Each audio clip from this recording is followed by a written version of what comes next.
आखिर ऐसा क्या है कि पतंजलि वेलनेस में जाकर लोगों की बड़ी से बड़ी बीमारी दूर हो जाती है? क्या आप भी इस क्वेश्चन का आंसर जानना चाहते हैं? तो चलिए, वैल्यू ऑफ नेचर में आज हम इसी क्वेश्चन का आंसर लेके आए हैं। यह क्वेश्चन मुझे भी बहुत परेशान कर रहा था कि पतंजलि वेलनेस में ऐसा क्या होता है कि वहाँ जाकर लोग अपनी बड़ी से बड़ी बीमारी से मुक्त हो जाते हैं और बाहर रहकर उन्हें ठीक होने में थोड़ा टाइम लगता है। ऐसा क्यों? इस क्वेश्चन का आंसर जानने के लिए मैंने भी पतंजलि वेलनेस में अपनी बुकिंग करा दी।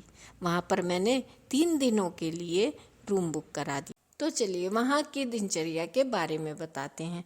वहाँ की दिनचर्या शुरू हो जाती है 4 बजे से, यानी कि सुबह 4 बजे ब्रह्म मुहूर्त में सबको उठना होता है और 4:30 बजे से सबको षटकर्म के लिए जाना होता है। अब षटकर्म क्या है? षटकर्म एक ऐसा योगाभ्यास है जो शरीर को शुद्ध करने के लिए महत्वपूर्ण भूमिका निभाता है।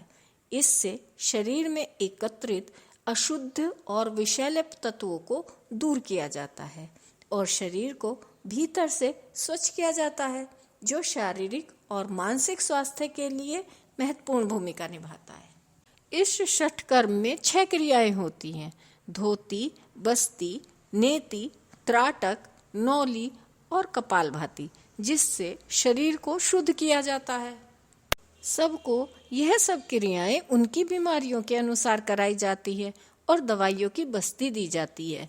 शरीर शुद्धि के बाद सबको उनकी बीमारियों के अनुसार पानी दिया जाता है।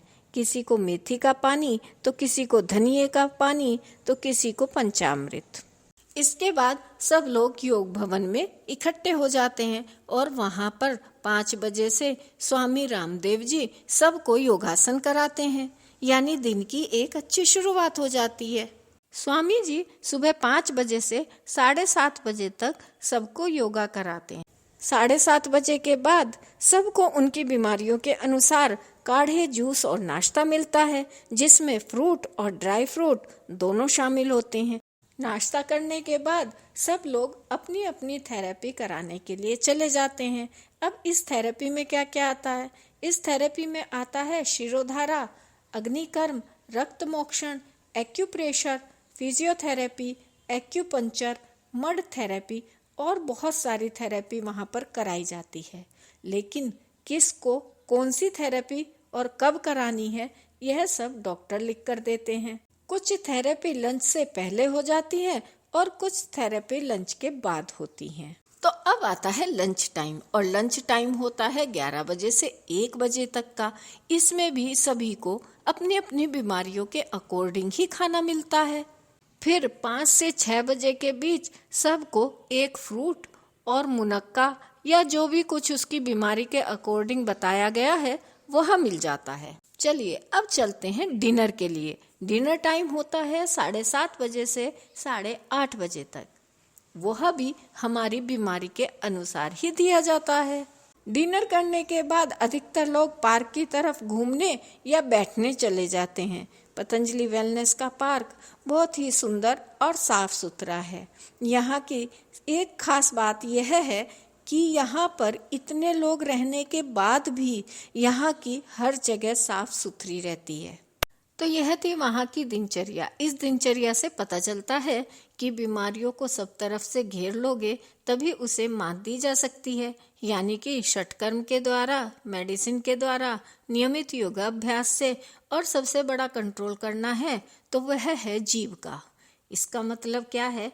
इसका मतलब यह है कि हमें वहाँ पर वही भोजन मिलेगा जो हमारे डॉक्टर ने बताया है। इसके अलावा हम वहाँ कुछ खा नहीं सकते हैं और बाहर से हम ला नहीं सकते हैं। इस प्रकार हमारी जीभ पर पूरी तरह से कंट्रोल हो जाता है और घर पर रहकर हम जीभ पर पूरी तरह से कंट्रोल नहीं कर पाते हैं और योगा अभ्यास भी नियमित रूप से नहीं कर पाते हैं, बस मेडिसिन ही लेते रहते हैं। इसीलिए घर पर रहकर हमें देर से आराम होता है। अब कुछ लोग कहते हैं कि पतंजलि वेलनेस में जाकर तो हम ठीक हो जाते हैं, लेकिन बाहर आकर यानी घर पर आकर फिर से बीमार होने लगते हैं। ऐसा क्यों होता है?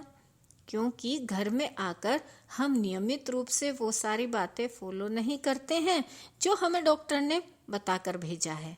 अगर हम उसी तरह से काढ़े, जूस और दवाइयाँ लें और साथ में योगाभ्यास भी डेली करें और जीभ पे करें कंट्रोल, तो हम बीमारियों से मुक्ति पा सकते हैं। इसलिए वो करें जो हमें डॉक्टर ने बताया है और हमने जो वहाँ जाकर सीखा है। वहाँ जाकर मैंने भी बहुत कुछ सीखा और जाना है। वहाँ रहना थोड़ा डिफिकल्ट तो लगा, परंतु मैंने वहाँ रहकर यह जाना कि बीमारियों पर कैसे कंट्रोल किया जा सकता है। वहाँ जाकर मुझे एक अनमोल चीज प्राप्त हुई और वह थी पूज्य स्वामी रामदेव महाराज जी का आशीर्वाद। तो इसलिए मेरा वहाँ जाना सफल रहा और मुझे वहाँ पर बहुत अच्छा लगा। तो यह था मेरा पतंजलि वेलनेस का एक्सपीरियंस। तो अब समय है वीडियो को सब्सक्राइब, लाइक और शेयर करने का। तो प्लीज़ सब्सक्राइब कीजिए, लाइक कीजिए एंड शेयर करना तो ना भूलें। ऐसी ही और जानकारी लेकर फिर हाजिर होंगे। तब तक स्वस्थ रहें, खुश रहें और हमारे चैनल से जुड़े रहें। Thank you.